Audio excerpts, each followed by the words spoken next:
Greetings YouTube, let's talk about dragons. European dragons are legendary creatures in folklore and mythology among the overlapping cultures of Europe. In European folklore, a dragon is a serpentine legendary creature. The Latin word Draco, as in constellation Draco, comes directly from Greek, draken, gazer. The word for dragon in Germanic mythology and its descendants is worm, Old English, Wyrm, Old High German, worm, Old Norse, ormr, meaning snake or serpent. In Old English Wyrm means serpent, Draka means dragon. Finnish lohika orm means directly salmon snake, but the word lohi was originally lauhi meaning crags or rocks, a mountain snake. Though a winged creature, the dragon is generally to be found in its underground lair, a cave that identifies it as an ancient creature of earth. Likely, the dragons of European and Mid-Eastern mythology stem from the cult of snakes found in religions throughout the world. In Western folklore, dragons are usually portrayed as evil, with the exceptions mainly appearing in modern fiction. In the modern period, the dragon is typically depicted as a huge fire-breathing, scaly and horned dinosaur-like creature, with leathery wings, with 4 legs and a long muscular tail. It is sometimes shown with feathered wings, crests, fiery manes, and various exotic colorations. Iconically, it has at last combined the Chinese dragon with the Western one. Many modern stories represent dragons as extremely intelligent creatures who can talk, associated with, and sometimes in control of, powerful magic. In stories, a dragon's blood often has magical properties. For example, in the opera Siegfried, it lets Siegfried understand the language of the forest bird.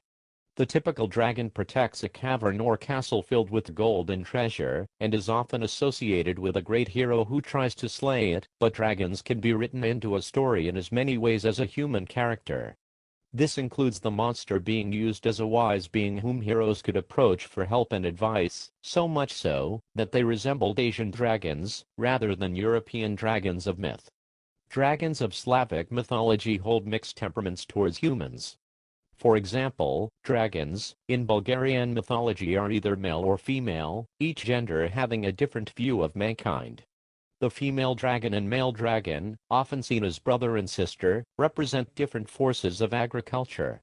The female dragon represents harsh weather, and is the destroyer of crops, the hater of mankind, and is locked in a never-ending battle with her brother. The male dragon protects the humans' crops from destruction, and is generally loving to humanity. Fire and water play major roles in Bulgarian dragon lore. The female has water characteristics, whilst the male is usually a fiery creature.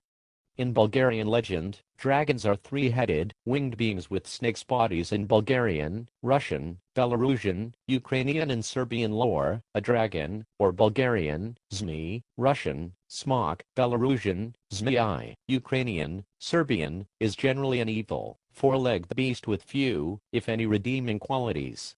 Zmis are intelligent, but not very highly so. They often place tribute on villages or small towns, demanding maintenance for food or gold.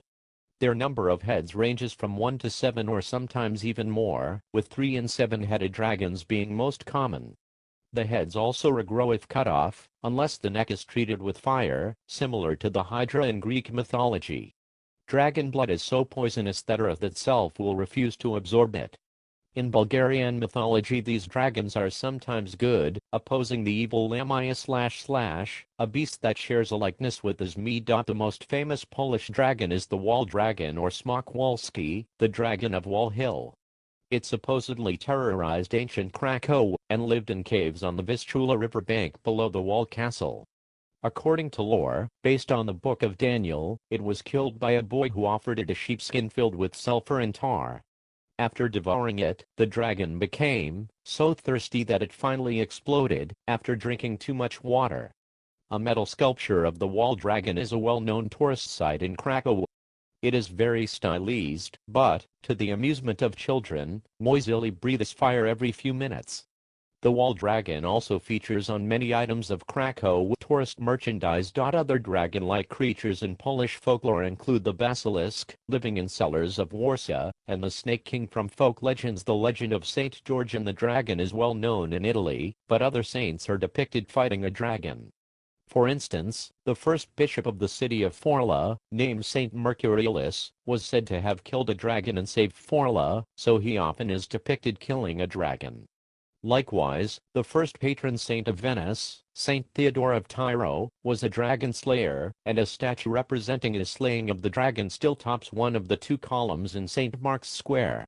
Saint Michael, the patron saint of paratroopers, is also frequently depicted slaying a dragon. Many dragons of the European Middle Ages were thought to be demonic, or of evil status.